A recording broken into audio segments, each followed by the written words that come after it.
Good morning students. Myself Dr. Renu. Welcome to my class. इस video में हम लोग बच्चों क्या पढ़ने वाले हैं?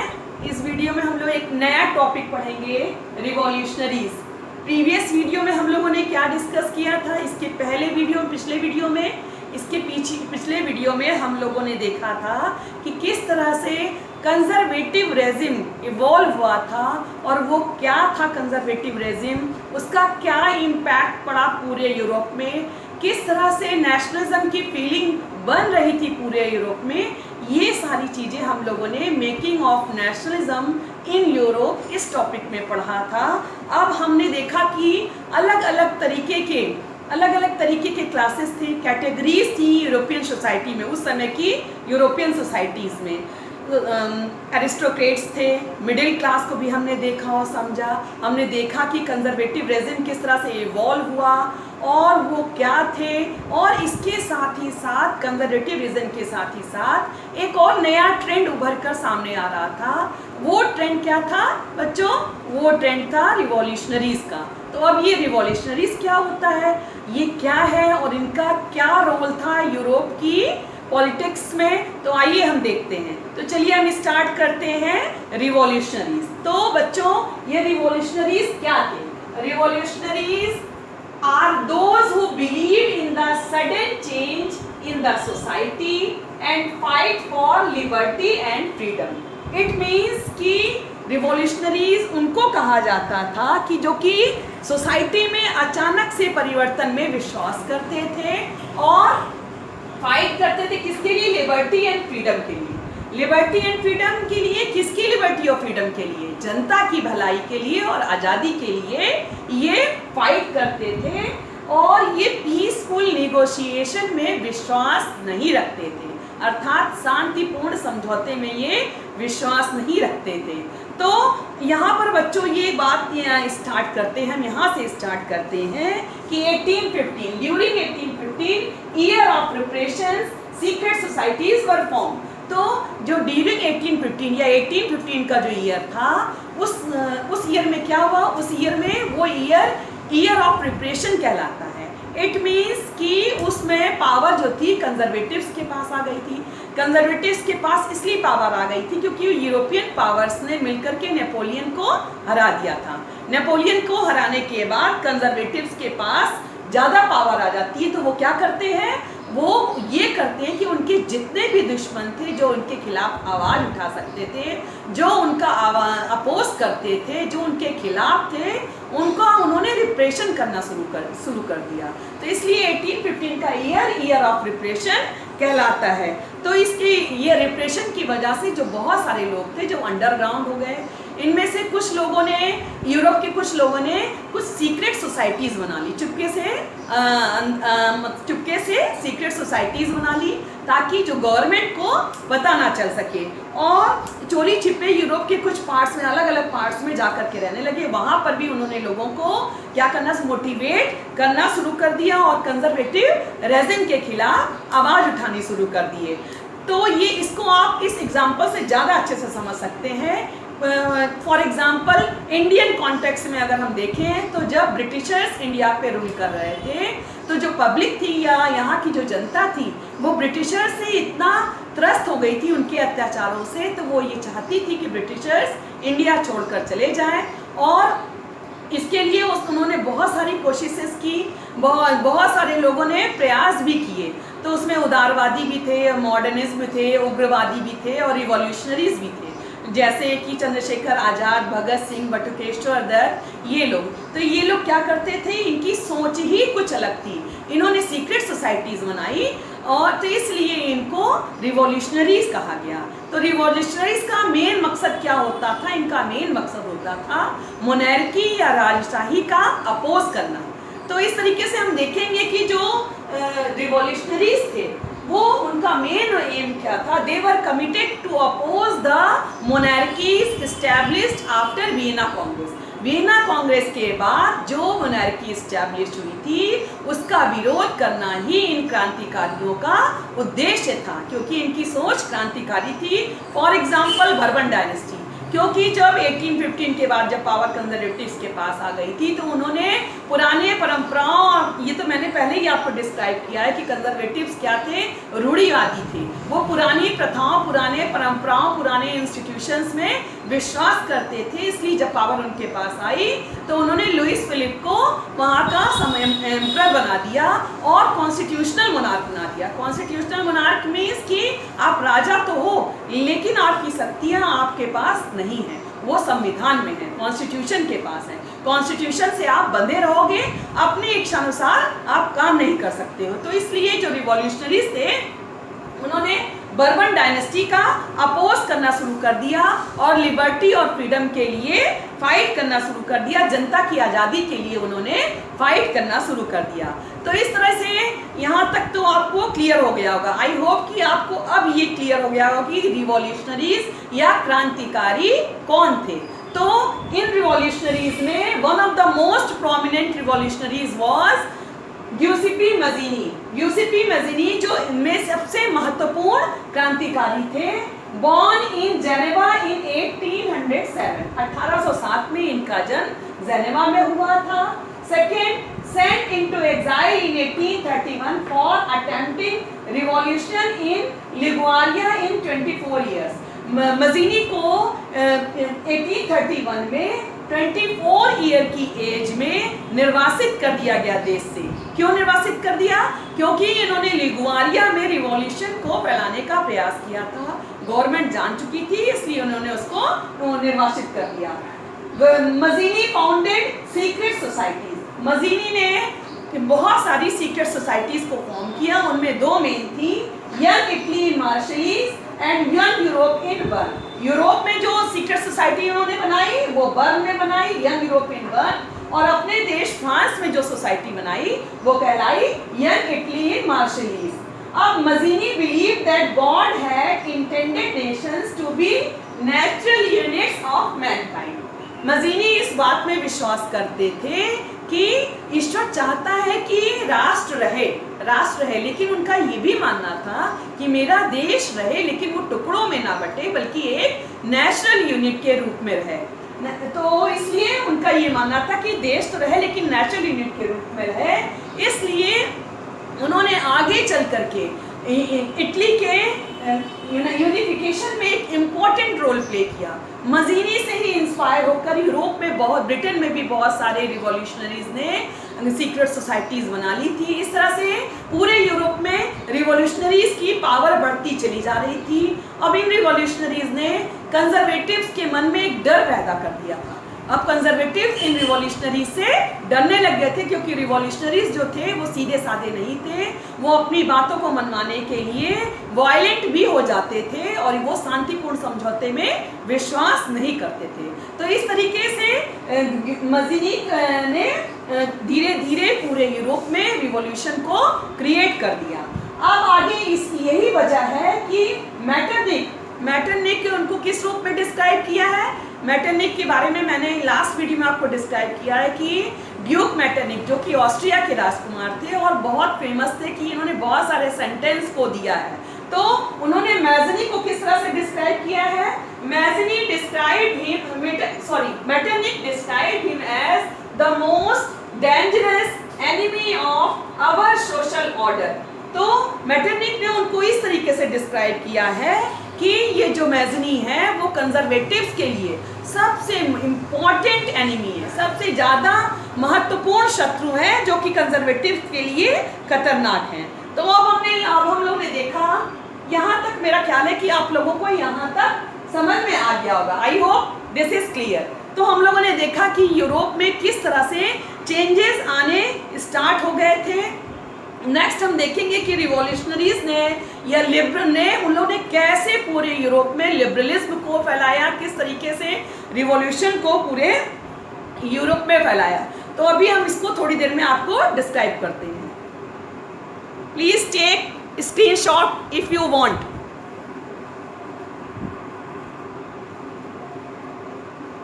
सो kids, let's start the topic. हमारा न्यू टॉपिक है the age of revolution 1830 to 1848। इस टॉपिक को पढ़ने के बाद आपको ये क्लियर हो जाएगा कि यूरोप में रिवॉल्यूशन कैसे स्टार्ट हुए। अभी मैंने पिछले वीडियोस में आपको डिस्क्राइब किया था अलग अलग टॉपिक्स के बारे में। बहुत सारे टॉपिक्स हम लोगों ने पढ़े कि नेशनलिज्म, नेपोलियन क्या था, कंजर्वेटिव्स क्या थे। लेकिन अब हम इस तरीके से हम ये देखेंगे कि हम लोगों ने पूरी तरीके से यूरोपियन सोसाइटी का स्ट्रक्चर तो हम लोगों ने समझ लिया है। अब हम लोग को आगे देखना है कि यूरोप में रिवॉल्यूशन कैसे स्टार्ट हुए और किन किन लोगों ने इसमें अपना इम्पॉर्टेंट रोल प्ले किया। तो सबसे पहले इस एज को 1830 टू 1848 को एज ऑफ रिवॉल्यूशन क्यों कहा जाता है, ये जानना जरूरी है। इस एज को एज ऑफ रिवॉल्यूशन इसलिए कहा जाता है क्योंकि इस एज में बहुत सारे चेंजेस हुए। फ्रांस के साथ साथ पूरे यूरोप में बहुत सारे चेंजेस हुए। फ्रांस से लगे हुए जितने भी कंट्रीज थे उन सब में भी नेशनलिज्म की फीलिंग इवॉल्व हुई और वहाँ की जनता या पब्लिक भी ये चाहने लग गई कि वहाँ उनका कंट्री भी आज़ाद हो। तो अब हम लोग स्टार्ट करेंगे कि ये रिवॉल्यूशन कैसे स्टार्ट हुए। लेकिन उसके पहले अब तक हम लोग जो पढ़ चुके हैं उसकी एक आउटलाइन जान लेना जरूरी है। तो आउटलाइन जानने के लिए हम लोग देखेंगे कि सबसे पहले यूरोप में फ्रेंच रिवॉल्यूशन हुआ 1789 में। 1789 में फ्रेंच रिवॉल्यूशन हुआ। एब्सोल्यूट मोनार्की थी और एब्सोल्यूट मोनार्की थी और इसके साथ ही साथ फिर अचानक से चेंजेस आते हैं। जैकोबिन क्लब आता है, जैकोबिन क्लब्स के साथ ही साथ चेंजेस आया। नेशनल असेंबली बनी, नेशनल असेंबली के बाद फिर नेपोलियन आया फ्रांस में। तो इस तरीके से हम देखेंगे कि 1789 के बाद नेपोलियन ने 1804 में पूरे फ्रांस पे अपना कब्जा कर लिया और पूरे फ्रांस पे अपना कब्जा कर लिया और एक मॉडर्न इरा आता है। मॉडर्न इरा उन्होंने पूरे यूरोप को मॉडर्नाइज किया साथ ही साथ अपनी टेरिटरी को एक्सपेंड करने के लिए। तो जब नेपोलियन ने 1815 तक पूरे फ्रांस पे अपना कब्जा बनाया था, इसके साथ ही साथ पूरे यूरोप को त्रस्त कर रखा था।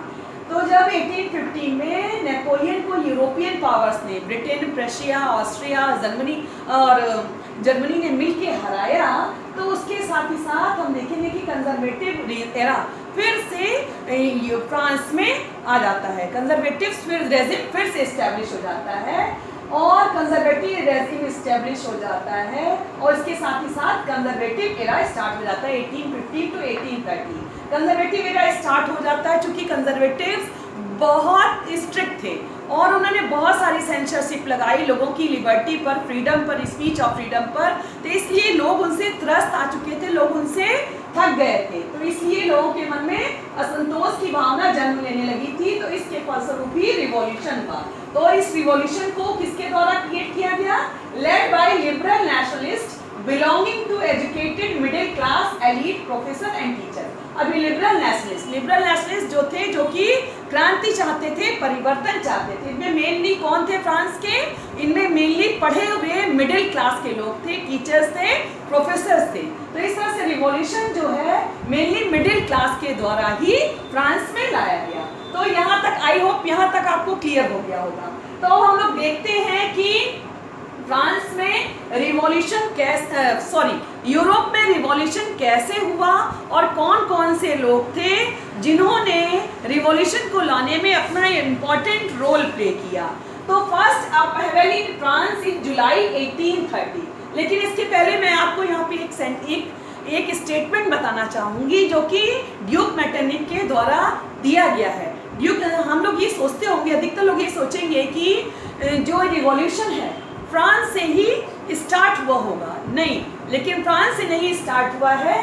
पहला जो first upheaval in France in जुलाई 1830। जुलाई 1830 में सबसे पहला जो अपहेवल हुआ था, विद्रोह हुआ था, वो फ्रांस में हुआ था और इसके साथ ही साथ लुइस फिलिप को कॉन्स्टिट्यूशनल मोनार्क बना दिया गया। कॉन्स्टिट्यूशनल मोनार्क इसलिए उसको कहते हैं कि आप राजा तो हो लेकिन कॉन्स्टिट्यूशन के अंदर रह करके आप अपनी इच्छा से कुछ भी नहीं कर सकते हो। निरंकुश तानाशाही अब आपकी नहीं चलेगी। तो इस तरह से जब लुइस फिलिप को कॉन्स्टिट्यूशनल मोनार्क बना दिया गया, तो यहाँ पर मैं फिर से ड्यूक मेटरनिक के सेंटेंस को बोलना चाहती हूँ कि ड्यूक मेटरनिक ने बोला है, when France nieces the rest of Europe catches cold. जब फ्रांस जीतता है तो पूरे यूरोप को जुकाम लग जाता है। तो इसलिए हम ये कहेंगे कि फ्रांस से ही पहला विद्रोह स्टार्ट हुआ था। अब इसके बाद फ्रांस में जब विद्रोह स्टार्ट हो गया तो फ्रांस के आसपास जितने भी कंट्रीज थे उनमें भी विद्रोह की भावना या नेशनलिज्म की फीलिंग इवॉल्व होने लगी। अब यहाँ पर बेल्जियम के बारे में मैं ये बताना चाहूँगी कि बेल्जियम भी एक यूरोपियन कंट्री है और वो फ्रांस के सीमा से जस्ट नीचे है, फ्रांस से जस्ट नीचे पाया जाता है। यहाँ पर भी नेशनलिज्म की फीलिंग फ्रांस को देखकर ही इवॉल्व हुई।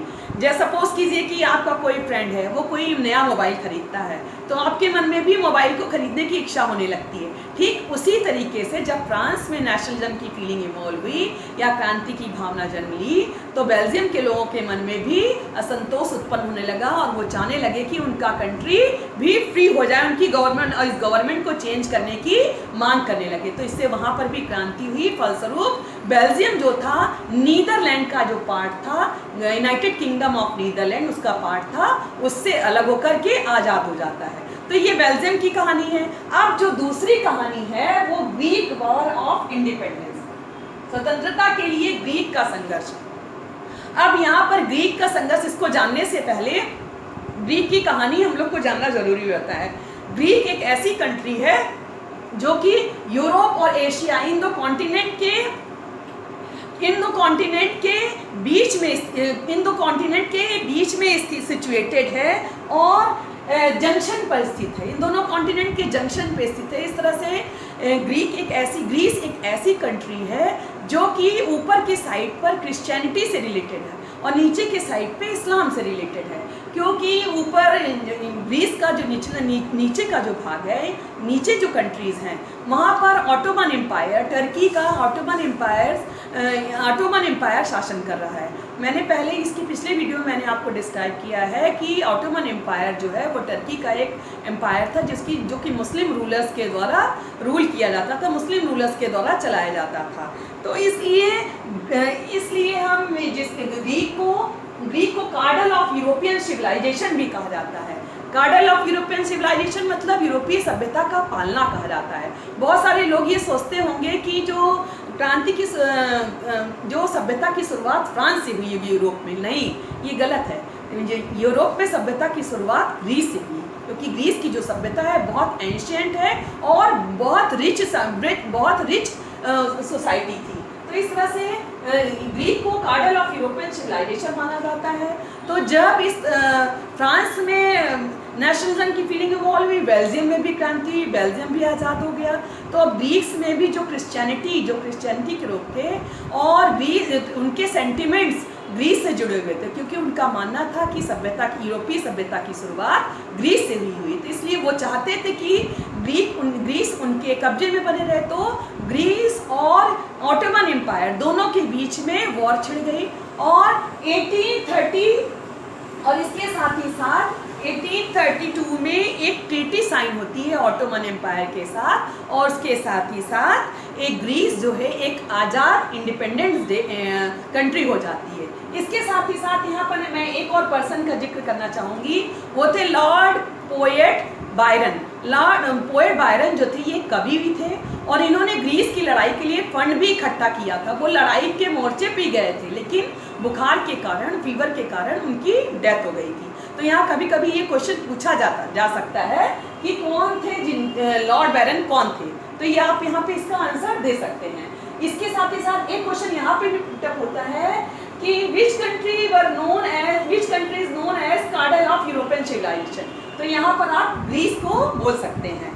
तो इस तरीके से हम देखेंगे कि किस तरीके से यूरोप में चेंजेस आने स्टार्ट हो गए थे, रिवॉल्यूशन आने स्टार्ट हो गए थे, पूरे यूरोप में नेशनलिज्म की फीलिंग इवॉल्व हो गई थी। आई होप यहाँ तक आपको क्लियर हो गया होगा।